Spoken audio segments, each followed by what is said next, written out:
കാണുക നാട്ടുരാജ്യ ന്യൂസ് നിങ്ങളുടെ വിരൽത്തുമ്പിൽ.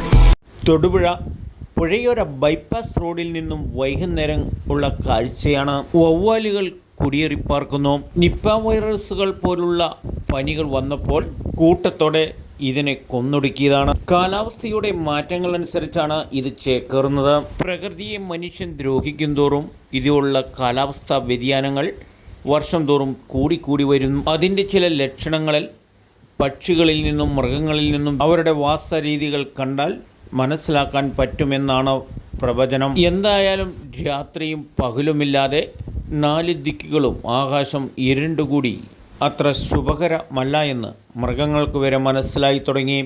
എന്നാൽ നമ്മുടെ മനുഷ്യജന്മത്തിന് മനസ്സിലാകാത്ത രീതികളാണ് ഇന്ന് ഈ പുഴയോരത്ത് കാണപ്പെടുന്നത്. ഇത് പുഴയിലേക്ക് വലിച്ചെറിയണതാണ്. അവിടുന്ന് വാഹനത്തിൽ വന്നിട്ട് വലിച്ചെറിഞ്ഞിട്ട് പുഴയിൽ ചാടാത്തത് കൊണ്ട് ഇവിടെ തങ്ങി നിൽക്കുന്നതാണ്. മനുഷ്യൻ്റെ പ്രവർത്തനങ്ങൾ കൊണ്ട് ഭൂമി പൊറുതിമുട്ടുമ്പോഴാണ് ഇങ്ങനെയുള്ള പ്രകൃതിക്ഷോഭങ്ങളും ഉരുൾപൊട്ടലും അനുഭവപ്പെടുന്നത്.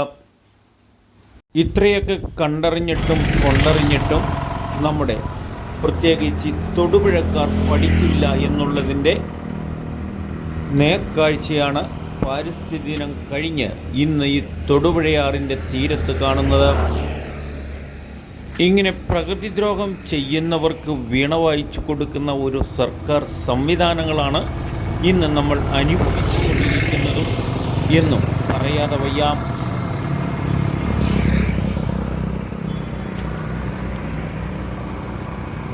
നാട്ടുരാജ്യ ന്യൂസിനു വേണ്ടി പുഴയോര ബൈപ്പാസ് റോഡിൽ നിന്നും ക്യാമറയാൻ റിപ്പോർട്ടിംഗ് KK വിജയൻ.